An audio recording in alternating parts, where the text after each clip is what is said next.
Welcome back. So, on today's episode, I will be discussing where I think Giannis should request to be traded, why I do not think Miami Heat is a good option for him, um, and where I think some of the other players who could be involved in this trade may end up and have a big impact on next season, potentially championship contending teams. And then I'll be discussing the latest announcement that Trump's DOJ is, investigating the Newsoms for whatever fake crime they want to come up with, and why I think that will probably be a playbook for other top nominees for the Democratic Party in 28, and why I think this already backfired and probably will backfire ultimately, and how I think Newsom's response and some of the other people who Trump's gone after so far and their strong early straight to the audience responses can help frame the narrative, and you can get out ahead of potential, blowback from whatever Trump's fake DOJ is going to come up with. So stay tuned after the break. I'll be right back. Welcome back. So Giannis is pretty much 100% going to be traded now. Obviously, this saga's gone on for seemingly like a year and a half now. Milwaukee fell into the trap of they traded away a lot of assets in that Lillard trade. They got kind of desperate and they kind of boxed themselves in a corner there. And then when the Lillard trade didn't really work out and Giannis struggled to stay healthy and they had other big injuries, they were kind of screwed and they didn't really have a path out of this. So really their only option now is to trade Giannis and try to rebuild, because they don't have any avenue to build around him and compete for a title. So, that's a warning to other teams. If you're going to go all in for one of these big stars like they did for Lillard, you better be damn sure it's going to work out, because with how competitive the league is now, with how important depth is, and with the second apron being added, it's basically a hard cap. You have to be really careful with how much you're paying these players. And you can just get really boxed in if you make a mistake when you go all in on a star. So I think obviously it did not work out there, but I think teams also have to be careful with trading for Giannis. If it doesn't work out, they could potentially find themselves in a very similar situation as Milwaukee did. But most of the reporting seems to indicate Miami Heat and recently the Boston Celtics are the two teams involved. The Heat offer sucks. Let's just be honest. The Heat don't have anyone you want, because if they're not trading Bam in the trade, and why would you trade Bam? Because then you're going to have no one left in the Heat. They have nothing. Their later first round picks as we get into the 2030s, those are interesting because I could see Miami really, really struggling years out. So those picks might have some value there. But I think Milwaukee can't really wait till the 2030s. They need good young players now and draft picks, ideally picks from a bad team, because getting a first round pick from a team that's going to be in the playoffs or potentially make a title run isn't really going to help them rebuild here. So they're in a tough spot. I think they need young players over draft picks, unless they can get their own first round picks back from Portland, which certainly is a possibility. We'll have to see how that goes. If maybe they're in a 3-team trade, if it's with the Celtics and Jalen Brown is going to Milwaukee, maybe they can reroute him to Portland in exchange for their picks back. But if it's just if they don't have an avenue to get their own picks back, I think they need good young players, and Miami just doesn't have good young players. I mean, the trade would have been made already if Milwaukee was satisfied with the deal. And the fact that it hasn't, I think, tells you that they don't like what they're receiving. They're looking for alternative solutions here. So my gut tells me it probably won't be Miami. Boston is interesting. Certainly people like Bill Simmons and people connected with Boston, I think it's pretty obvious to even see with your own eyes that there's something going on there with Jalen Brown and Jason Tatum. Didn't seem like Jalen Brown was entirely thrilled when Jason Tatum returned and he started having to share the ball again and it became Tatum's team again. Obviously, he made those comments on Twitch, which were alarming. Uh, it seems like Jalen Brown wants to lead his own team, um, which is understandable. He's a really phenomenal player. He had a great season. Um, I think sometimes in the past, Tatum has gotten too much of the credit for Boston's success and their failures, to be fair. But I think Jalen Brown is a lot closer to Tatum than people give him credit for. So I get it. I- it's a little weird to me if Boston's getting out of the two-star structure of a team and they trade away Brown to then go acquire a bigger star, an even more expensive star in Giannis, who's older and has injury concerns. And Tatum tore an Achilles. He missed the game 7 last year with a calf injury. We don't know what his long-term health looks like. So there is a risk there if they do go try to trade for Giannis and they get back into the two-star style team building. But I think people have forgotten just how great Giannis is when he's healthy, and that's a big if because he's really struggled to stay healthy. Really, last 3 or 4 years, quite frankly, he's not been healthy in the playoffs. He's missed a lot of games. But when he's right, he's a phenomenal player. Um, he can't really shoot, so I'm not entirely sure his aging is going to go super well. Like, I don't think he's going to be LeBron playing at 41. He's heavily reliant on his freakish athleticism, but he still has it clearly when he is available. And I think when he's healthy, he's still a top 5, 4 player. I mean, there's an argument he's the best player in the world when he's healthy. Uh,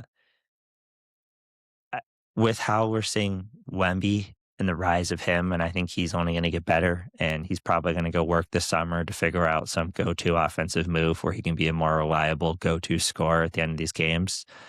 With Jokic, some of these bigs, where we're re-entering the era of you need to have a big, or at least you have to have someone who can stop these really dominant big men. Giannis becomes even more valuable because he gives you that athleticism, but also strength where he can do at least a somewhat decent job of playing against Wemby, guarding at times Jokic, going at Cat. I think his value on the defensive end is still immensely impactful. Um, and he can still put tremendous pressure on the rim on the offensive end. He's maybe the best transition player outside of LeBron in recent NBA history. He's just so great if he can get out and transition.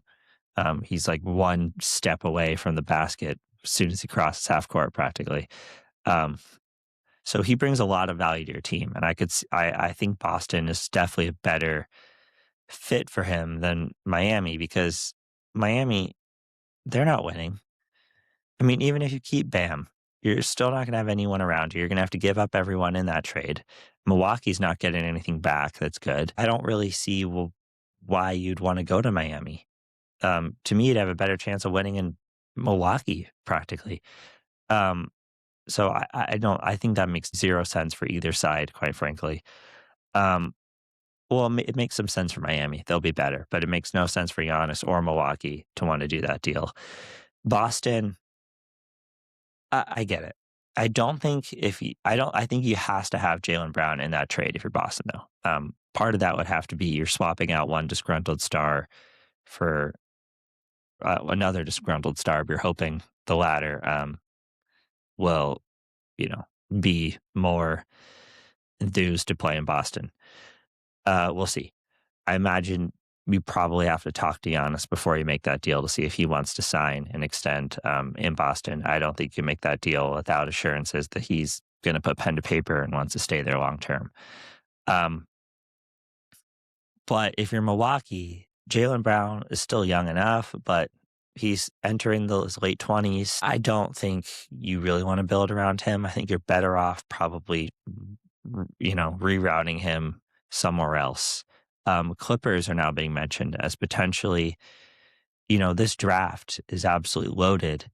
There's really like probably a top 9 who are just elite and maybe a top 5. I mean, there's a top 4 at the top of the draft, but I think Acuff might end up being the best of all of them. He just looks like Kyrie Irving to me. I think you're going to get at least a Kyrie Irving light type of player in 2 to 3 years. And that was, immensely valuable. Kyrie's one of the best guards in the last, decade. So he's going to be valuable. The problem is Clippers have Darius Garland. They're both small guards. You can't really play them next to each other. I don't really think you can get a whole lot for Garland now. I think you're pretty pot committed to having Garland be your point guard. So a lot of the guards or players who are available at 5 in the draft are all point guards. And some of them are smaller guards who aren't great on the defensive end. So they're not going to be able to complement Garland's areas of weakness or his strengths. So I think they're trying to get out of 5. Seems to be, I think people are starting to hear that they're trying to move out of 5. And if you're Milwaukee, that could be an interesting trade. You reroute Jalen Brown to the Clippers. In exchange, you get pick 5. You go get A-Cuff. You now have a young Kyrie Irving type of guard to build around. The problem is you're not getting a whole lot else, and you basically then traded Giannis, your best player since, or most important player since Kareem, all the way back in like the 70s, for a flyer on a guard who has really high upside, but still there's like a 50-50 chance he's not a bust, but doesn't live up to expectations. I think you got to get more than that. So I don't think that's perfect either. I think honestly the best option for Milwaukee is you trade Giannis to Boston, you get Brown back, you reroute Brown to Portland, and you try to get your picks back from Portland. Now, look, I like Portland. My mom's from Oregon, so I'm fond of them. I do not think they should trade for Jalen Brown. If I'm Portland, I'm, standing back here. Danny Avdija was really exciting. He should keep getting better. Donovan Clingan looks really good. It looks like you have a real legit center who's going to be able to bang against Wemby and Jokic and, the best bigs in the league, which is important. Scoot showed me I'm not selling my stock yet. I still think he's a really good athlete. He doesn't quite have the same bounce I thought he would have, but he is quick. He can beat you off the dribble. His shooting's starting to come around. He's still a pretty fearless player. He's defended his ass off in that Spurs series. And if he's going to give you that consistently every night, then you have at minimum a really good on-ball defender. I know he's struggled at times, but I think he has the upside to be a really good defender. So I would not trade at all. He should not be available. I wouldn't throw Shaedon Sharpe in that trade either.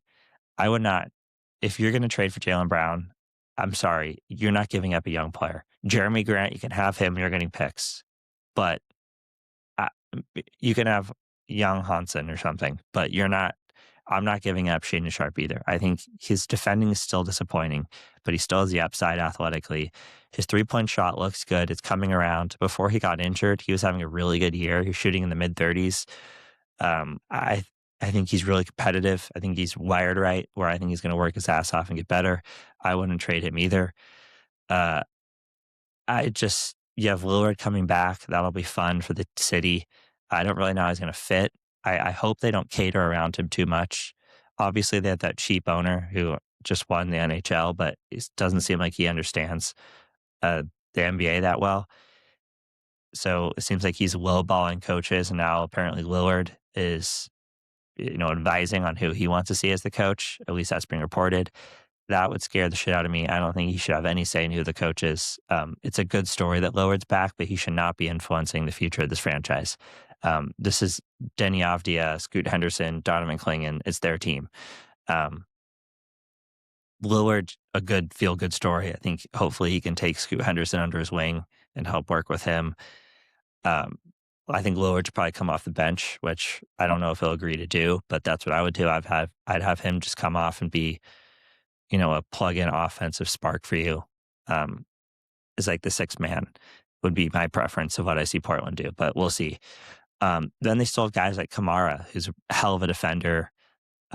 His 3-point shot, he needs to improve there. but he's one of the better perimeter on-ball defenders in the NBA. Uh, Rob Williams is never healthy, but last year he stayed relatively healthy. His corner three, that's a new thing where it looks pretty legit.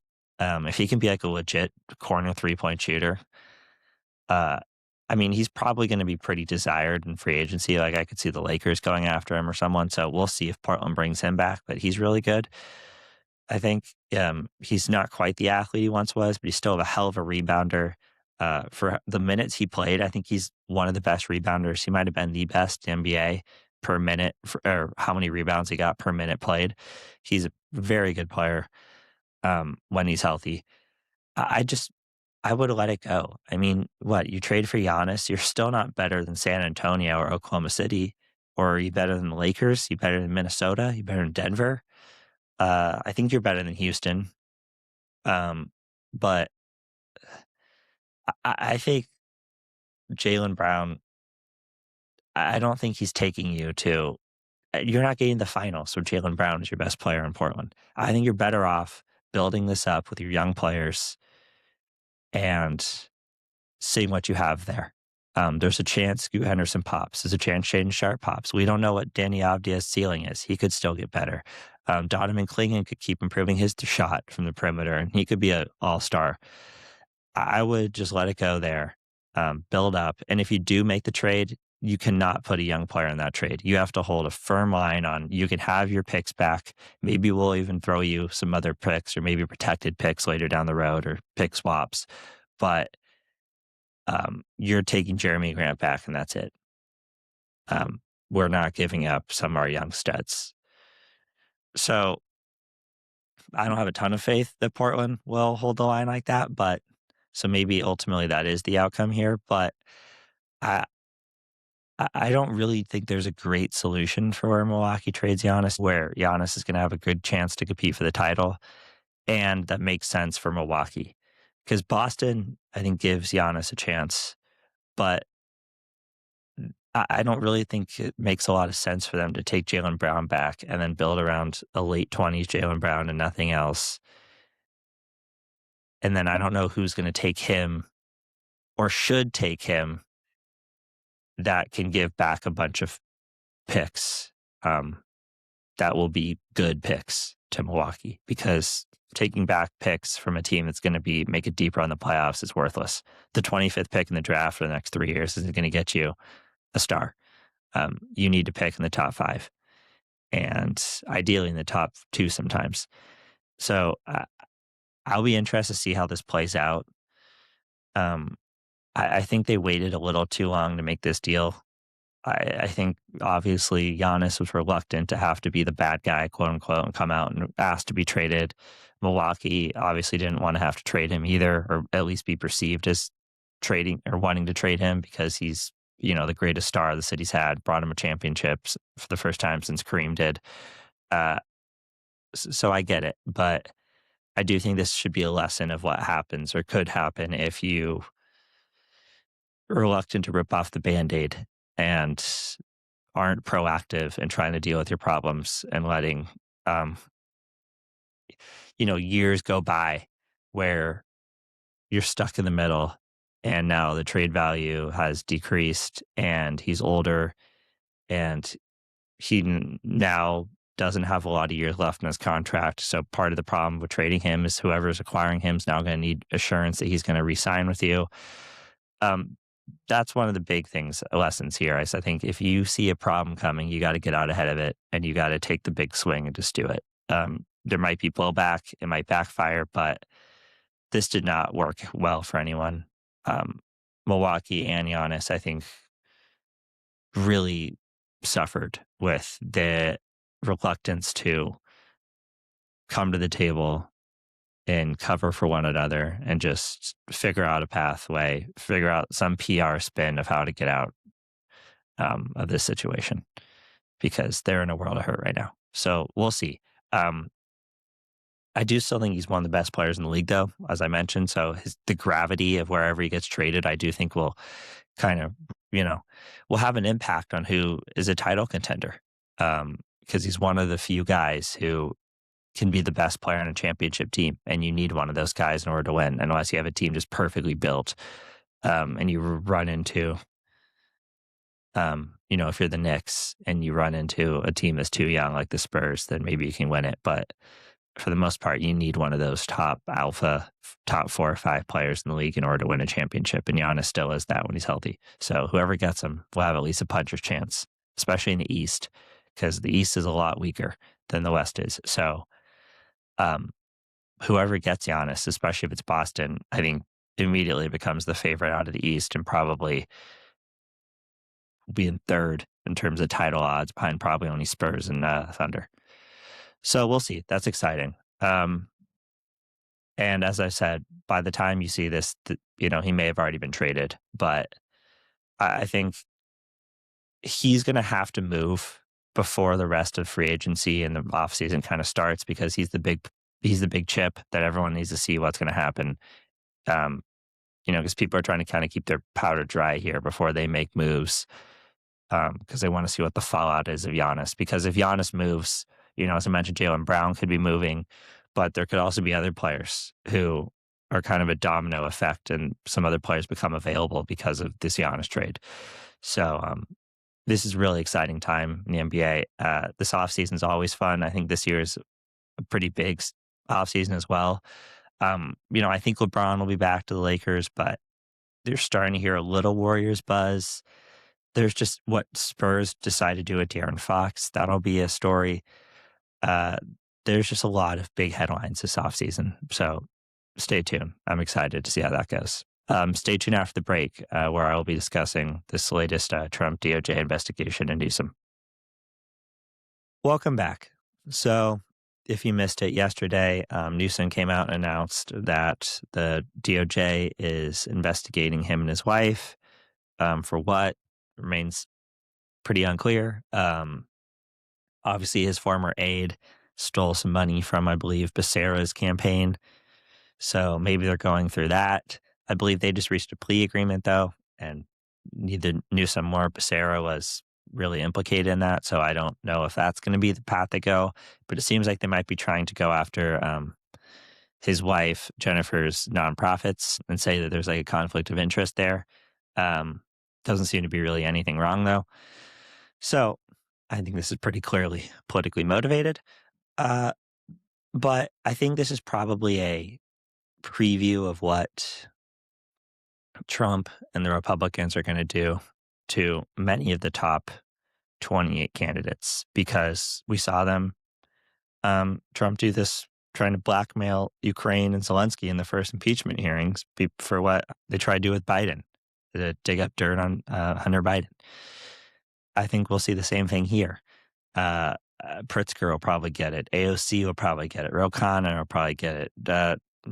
Harris has already been there, so I doubt there'll be anything there. But Josh Shapiro will probably get it.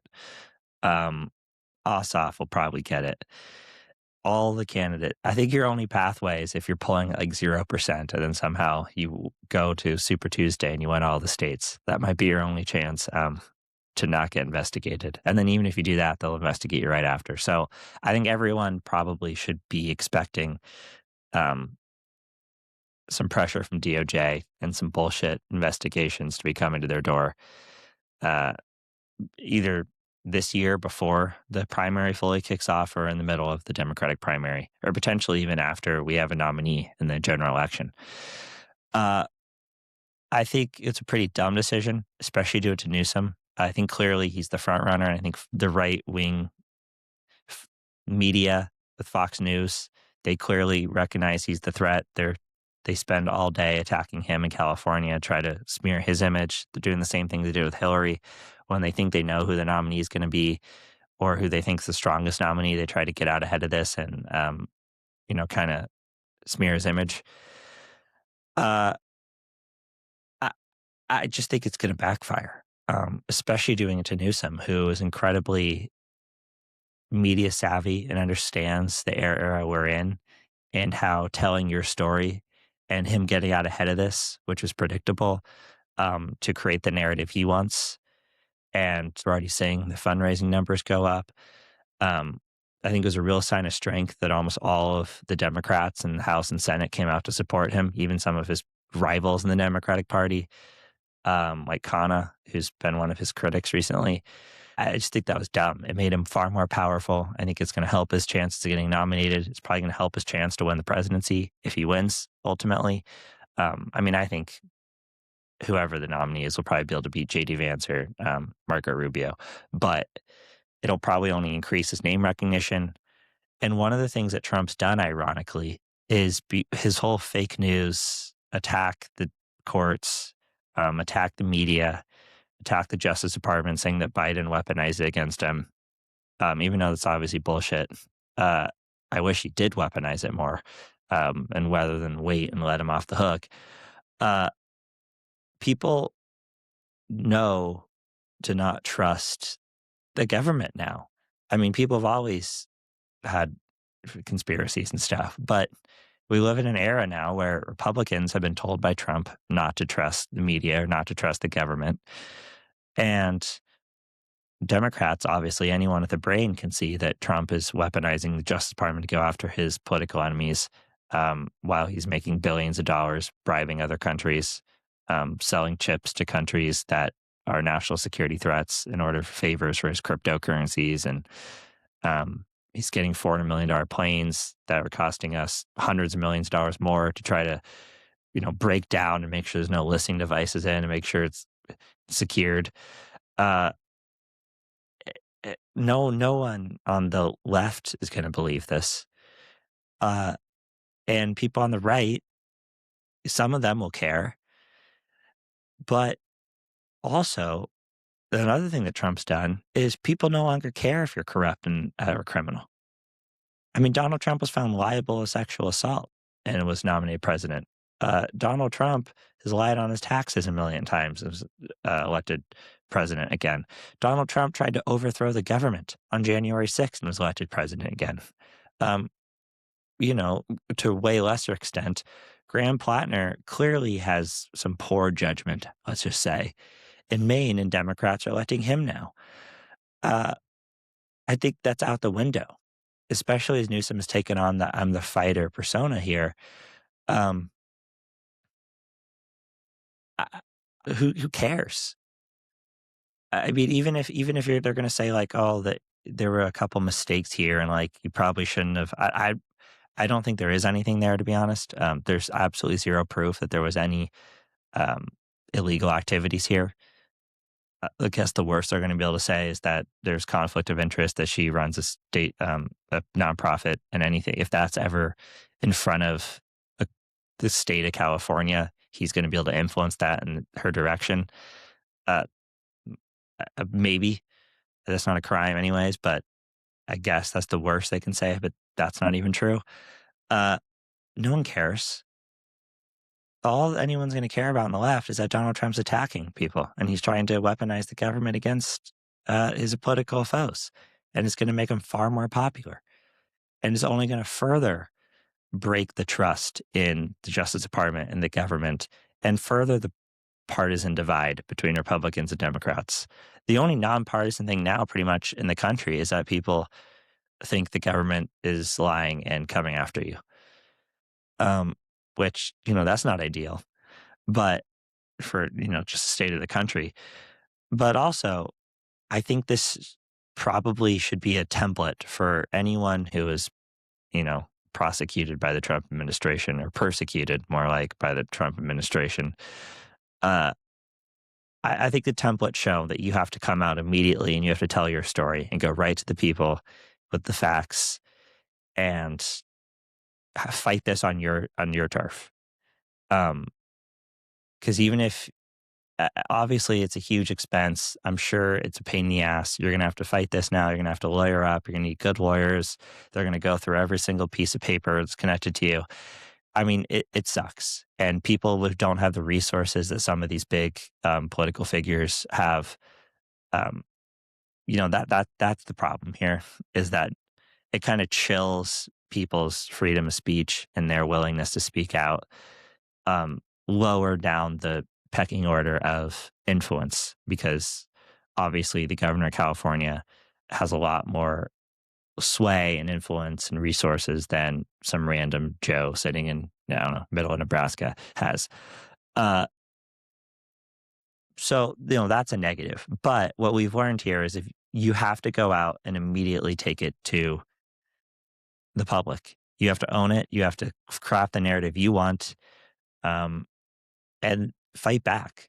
You benefit from this. Everyone so far who's fought has won because these are bullshit cases they're bringing against them, but have also won politically because they're fighting back. They're fighting against the orange, stupid old bully who's falling asleep at his own birthday parties now.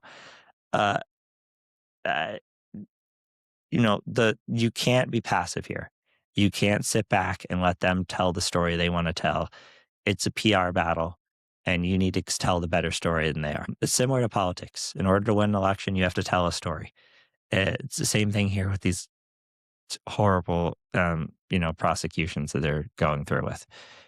You have to craft the narrative. And I think he did that effectively. We're seeing his fundraising numbers go up. I think he already was the front runner. I think he probably solidified that even more now here. And yeah, whoever, I imagine a lot of potential Democratic nominees in 28 are hoping for the DOJ to come knocking because it's a massive PR win here. And I think really dumb by Trump. I think that probably worked better in 2020 against Biden and everything, but I think he helped break the system. And is part of the reason why it now won't work is that people kind of think politicians are corrupt and don't always act in the best faith. And they also think that the other side investigating them is bullshit and it's politically motivated. So I don't really see how you win that. And he's really kind of losing his fastball here. Trump is making a lot of mistakes. He used to, for as dumb as he is, he used to have a kind of a political savvy of understanding how to control narratives and win arguments and, get his story out in front of people and fight on his terms. And that's just not happening. He's really lost control of the narrative. No, his approval rating's awful. He's in the low 30s. Things are kind of starting to spiral for him here. And he's clearly shown he's not the same mind he was even 4 years ago, maybe even 2 years ago on the campaign trail. He's really deteriorating fast. And I think this was a really dumb decision. I think Blanche was probably just trying to win over Trump's favor here in order to get the nomination to be attorney general.